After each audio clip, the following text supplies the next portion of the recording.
TMT basically ఏంటంటే మనం మామూలుగా జిమ్ లో కూడా ట్రెడ్మిల్ మీద నడుస్తాం కదా, సేమ్ థింగే.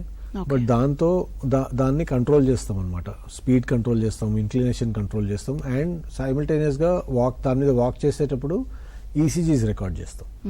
బేస్ లైన్ లో రికార్డ్ చేస్తాము, మీరు పడుకున్నప్పుడు రికార్డ్ చేస్తాం, లేచిన తర్వాత రికార్డ్ చేస్తాము, అయిన తర్వాత నడుస్తున్నప్పుడు స్లోగా స్పీడ్ పెంచుకుంటూ పోతాం. స్టేజ్ 1, స్టేజ్ 2, స్టేజ్ 3, స్టేజ్ 4 అని అంటాము. Peak exercise heart rate reach అయ్యే వరకు చేస్తాం. పీక్ ఎక్సర్సైజ్ హార్ట్ రేట్ అంటే 220 minus age, that is your peak heart rate. దాన్ని 85% రీచ్ అయ్యే వరకు జనరలీ టెస్ట్ చేస్తాం అనమాట.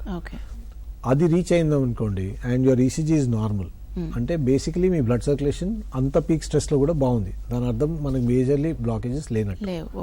స్టిల్ సమ్ పీపుల్ కి బయట పడతాయి కొన్నిసార్లు, ఎందుకంటే nothing is full proof. Some 85-90% వరకు సెన్సిటివ్ ఉంటుంది, 10% లో స్టిల్ ప్రాబ్లమ్స్ రావచ్చు.